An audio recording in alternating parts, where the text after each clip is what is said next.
নমস্কার প্রিয় ছাত্রছাত্রী, West Bengal State University BA honours third semester Bengali সিসি6 পেপারে সাজেশন দিচ্ছি। দেখো, একবার ব্যাক পেয়ে গেছে অনেকে দুবার, তাই একটু শুনলে ভালো হয়। সাজেশনটা পড়লেই হবে না, অনেকগুলো একটু বলছি কোনটা। অনেক তো কোশ্চেন্স অনার্স নিয়ে পড়ছো, জানো কতগুলো কোশ্চেন হয় সাহিত্যে, তাই যেগুলো ইম্পর্টেন্ট বলছি সেখান থেকেই আসবে। তবু আমি সব কোশ্চেন ইনক্লুড করছি যেগুলো ইম্পর্টেন্ট, কিন্তু সবচেয়ে বেশি যেগুলো আসার চান্স 90% সেইগুলোও আমি আলোচনা করব। তো একটু শোনো তোমরা। তো প্রথম প্রশ্ন ইউনিট 1 থেকে, কবে কোথায় কাদের উদ্যোগে ন্যাশনাল থিয়েটার প্রতিষ্ঠিত হয়? যে নাটক অভিনয়ের মাধ্যমে এই নাট্যশালার সূচনা, তার অভিনয় ইতিহাস সম্পর্কে লিপিবদ্ধ করো। বাংলা রঙ্গমঞ্চের ইতিহাসে বেলগাছিয়া নাট্যশালার গুরুত্ব নির্ণয় করো।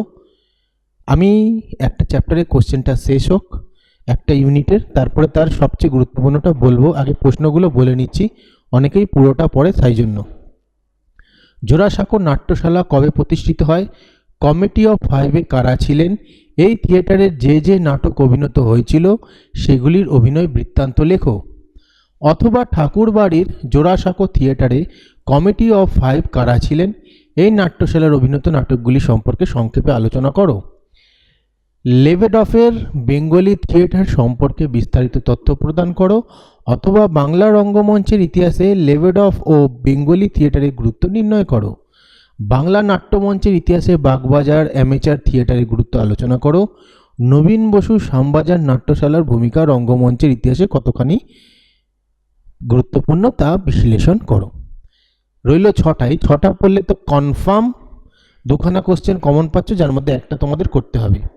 এবার আসি যাদের পড়াশোনা কিচ্ছু হয়নি, তাদের জন্য সবচেয়ে গুরুত্বপূর্ণটা। প্রথমেই বলি, এই প্রশ্নটা পড়তে হবে না বড় প্রশ্নের জন্য, তবে এইটা 5 নম্বরের জন্য আসতে পারে। আমার মনে হচ্ছে এটা আসার চান্স বেশি 5 নম্বর। যদিও আমি 5 নম্বরের টপিক আলোচনা করব, যাদের একেবারেই পড়া হয়নি তাদের জন্য 5 নম্বরের টপিক আলোচনা করব এই ভিডিওতেই। বেলগাছিয়া নাট্যশালার গুরুত্ব, এটা পড়ার দরকার নেই। 5 নম্বর জন্য পড়ে রাখতে পারো এটা কবে প্রতিষ্ঠিত হয়েছে, এর প্রধান ব্যক্তিত্ব এবং নাটক। তো সবচেয়ে গুরুত্বপূর্ণ এই অধ্যায়ের মধ্যে রয়েছে 3 নম্বর প্রশ্নটা, অসম্ভব গুরুত্বপূর্ণ, আসার চান্স 99%। 3, 4 এবং ইদানিং যে প্রশ্নগুলো আমি দেখেছি, বাগবাজার, বেলগাছিয়া, শ্যামবাজার, এরকম টাইপের কোশ্চেন প্রচুর আসছে। অর্থাৎ দুটো তো তোমরা ওখান থেকে পড়লে, আর একটা পড়ে রাখো এইটা, ঠিক আছে? 5 নম্বরটা আসতে পারে, প্রবল সম্ভাবনা রয়েছে। ইউনিট 2 জন্য পড়বে কৃষ্ণকুমারী একটি সার্থক ঐতিহাসিক ট্র্যাজেডি আলোচনা করো। কৃষ্ণকুমারী নাটকটির নামকরণ কতটা সার্থক হয়ে উঠেছে তা আলোচনা করো। কৃষ্ণকুমারী নাটকের কাহিনী নির্মাণে ঐতিহাসিক উপাদান ব্যবহারে মাইকেল মধুসূদন দত্তের অবদান আলোচনা করো।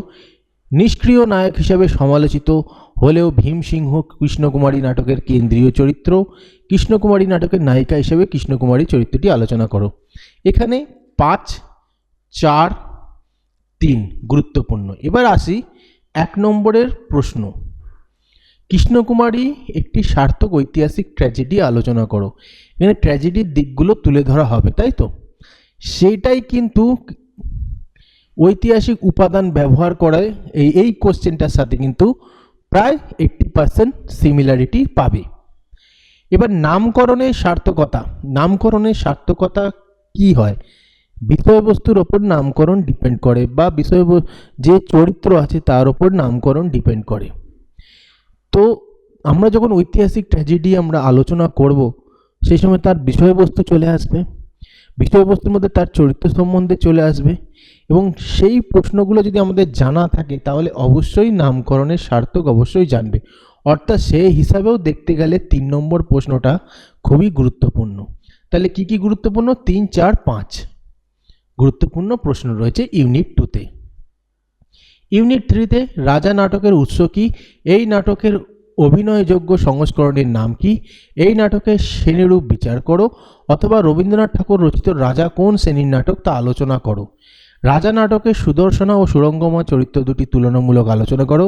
রাজা নাটকের সুদর্শনা ও সুরঙ্গমা দুই বিপরীতধর্মী চরিত্র, এই বিষয়ে আলোচনা করো। রাজা নাটকে যে তত্ত্ব প্রতিষ্ঠিত হয়েছে তা পর্যালোচনা করো। রাজা কোন শ্রেণীর নাটক তা এই নাটকের রীতি ও আঙ্গিক অবলম্বনে আলোচনা করো। রবীন্দ্রনাথ ঠাকুরের এমন আরও দুটি নাটকের নাম লেখো যেখানে ঠাকুরদা চরিত্র আছে। রাজা নাটকে ঠাকুরদা চরিত্রের পূর্ণ বিকাশ লক্ষ্য করা যায়, ব্যাখ্যা দাও।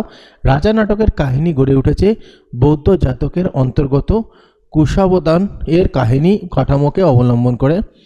এই উক্তিটির যথার্থতা বিশ্লেষণ করো। এবার আসি একটা প্রশ্নে। দেখো এখানে আছে শ্রেণী বিচার করো, নাটকের শ্রেণী বিচার করো।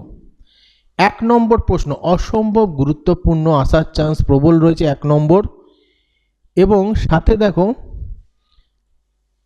4 নম্বর। এইটা কিন্তু প্রায় সেম রয়েছে, 1-4 কিন্তু সেম রয়েছে। শ্রেণী বিচার করতেই রয়েছে, শ্রেণী কোন আঙ্গিকে রয়েছে সেটা বিচার করতে বলেছে। তাই 1-4 সেম, অসুবিধা কিছু নেই। 1-1টা ভালো করে করবে, অতি গুরুত্বপূর্ণ। 2-এরটা 1-2, এবং এর মধ্যে 5-এরটা পড়বে। 1-2-5 অসম্ভব গুরুত্বপূর্ণ রয়েছে। যারা পুরোটা পড়তে পারবে সাজেশন খুবই ভালো, কিন্তু 1-2-5 পড়তেই হবে, এটা বাদ দিলে হবে না। ইউনিট 4 50-এর মন্বন্তর ও সমকালীন সামাজিক প্রেক্ষাপট নবান্ন নাটকে যেভাবে প্রতিফলিত হয়েছে তার পরিচয় দাও। নবান্ন নাটকের সমাজ বাস্তবতা বিষয়ে আলোচনা করো। নবান্ন নাটকের ঐতিহাসিক পটভূমির পরিচয় দাও। নবান্ন একই সঙ্গে প্রতিবাদ ও প্রতিরোধের নাটক, নাট্য বিষয়বস্তু বিশ্লেষণ করে এই মন্তব্যের সারবর্তা আলোচনা করো। নবান্ন নাটকের নামকরণের সার্থকতা। নবান্ন নাটকের সংলাপ প্রয়োগে বিজন ভট্টাচার্য মুন্সিয়ানা দেখেছেন তা নিজের ভাষায় লেখো। নবান্ন নাটকের প্রধান সমাদদার চরিত্র বিশ্লেষণ করো। নবান্ন নাটকের কুঞ্জ চরিত্রের ভূমিকা আলোচনা করো। নবান্ন নাটকের নারী চরিত্রগুলি সম্পর্কে আলোচনা করো। এবার সবচেয়ে গুরুত্বপূর্ণের মধ্যে রাখবো 1 নম্বর প্রশ্ন, অবশ্যই গুরুত্বপূর্ণের মধ্যে রাখবো। 2 নম্বর এবং 3 নম্বর, 1-2-3 পড়তেই হবে। এইবার দেখো, যদি আমি এই নাটকটা এই প্রশ্নটা যদি ভালো করে পড়ি তাহলে অবশ্যই এটা কাজ হয়ে যাবে। তার কারণ এইটা বিশ্লেষণ করা মানেই হচ্ছে এর উপর ডিপেন্ড করেই, বিষয়বস্তুর উপর ডিপেন্ড করেই নামকরণ হয়েছে, ঠিক আছে? তাই অসুবিধা কিছু নেই। 5 নম্বর প্রশ্ন পড়তে হবে না, বাকি যেগুলো রয়েছে এর মধ্যে এই কোশ্চেনটা পড়তে পারো। তাহলে তোমরা সবচেয়ে গুরুত্বপূর্ণ কোনটা? 1-2-3 এবং 8-এরটা সবচেয়ে গুরুত্বপূর্ণ। এই হয়ে গেল বড় প্রশ্ন। এবার টপিক অনুযায়ী আমি দিয়ে দিচ্ছি মান 5-এর জন্য। আমার মনে হচ্ছে যে এই টপিকের ওপরে প্রশ্ন আসতে পারে, যেমন বেলগাছিয়া নাট্যশালা, মদনিকা, বিলাসবতী, নাট্য নিয়ন্ত্রণ বিল, ন্যাশনাল থিয়েটার। এই কয়েকটা টপিকের মধ্যে কিন্তু একটা 5 নম্বর আসতে পারে, একটাই আসতে পারে। এই টপিকগুলো আমি বারবার বলছি, এই টপিকগুলো ভালো করে পড়বে, এর মধ্যে একটা 5 নম্বর অবশ্যই কমন পেতে পারো। কেমন পেতে পারো? আসবেই, এইটাকে রিলেটেড একটা কোশ্চেন আসছে। এবার বাকি রইল মার্কস 5-এর। এখানেই মার্কস 5 কমন পাওয়া খুবই জটিল, কারণ পুরো তোমাকে টেক্সটটা পড়বে তবেই সেই লাইন বুঝতে পারবে, সেই লাইন তুলে কোশ্চেন আসবে, এমনি কোশ্চেন আসবে না। তবে যে টপিক বললাম এই টপিকগুলো ভালো করে পড়বে, এইটার থেকে একটা 5 নম্বর শিওর আসছে। যাই হোক, 5 নম্বরগুলো দেখতে থাকো। যদি ভিডিওটা ভালো লাগে লাইক কমেন্ট শেয়ার করে দিও। অনেকগুলো 5 নম্বর রয়েছে, বিভিন্ন ইয়ারে পরীক্ষায় এসছে, বলতে পারছি না যে এখান থেকে কমন পাবে কি পাবে না। তবে যে 5টা বললাম সেখান থেকে কিন্তু অবশ্যই পড়বে, অবশ্যই এখান থেকে কমন আসতে পারে। এমনকি একটা বলছি হয়তো 2টো কমন এসে যেতে পারে, ঠিক আছে? দেখো কোশ্চেনগুলো দেখে নিও। এরকম টাইপের কোশ্চেন এসছে তোমাদের বিভিন্ন পরীক্ষায়। তবে আমি যেটা বললাম টপিক, সেটাকে ফলো করবে, কমন পাবেই পাবে।